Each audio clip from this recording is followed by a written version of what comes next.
Oxalic acid എന്ന് പറഞ്ഞിരിക്കുന്നത് സസ്യങ്ങളുടെ ഇലകളിലും പഴങ്ങളിലും അടങ്ങിയിട്ടുണ്ട്.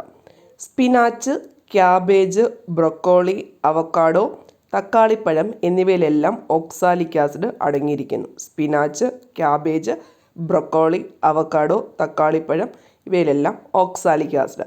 കാർബോണിക് ആസിഡ് എന്ന് പറയുന്നത് കാർബൺ ഡൈ ഓക്സൈഡിനെ ജലത്തിൽ ലയിപ്പിച്ചിട്ടാണ് കാർബോണിക് ആസിഡ് ഉണ്ടാക്കുന്നത്. കാർബൺ ഡൈ ഓക്സൈഡിനെ ജലത്തിൽ ലയിപ്പിച്ച് കാർബോണിക് ആസിഡ്. ഇതൊരു വീര്യം കുറഞ്ഞ ആസിഡാണ്. കാർബോണിക് ആസിഡ് രക്തത്തിൻ്റെ pH നിയന്ത്രിക്കുന്നതിൽ ഒരു പ്രധാനപ്പെട്ട പങ്ക് വഹിക്കുന്നുണ്ട്. കൂടാതെ ഈ ഓക്സാലിക് ആസിഡിൻ്റെ H2C2O4 എന്നത് പഠിച്ചു വെക്കണം. H2C2O4. അതുപോലെ തന്നെ കാർബോണിക് ആസിഡ് ആണെങ്കിൽ H2CO3 ആണ്. H2CO3 ആണ് carbonic acid. Oxalic acid H2C2O4 ആണ്. Thank you.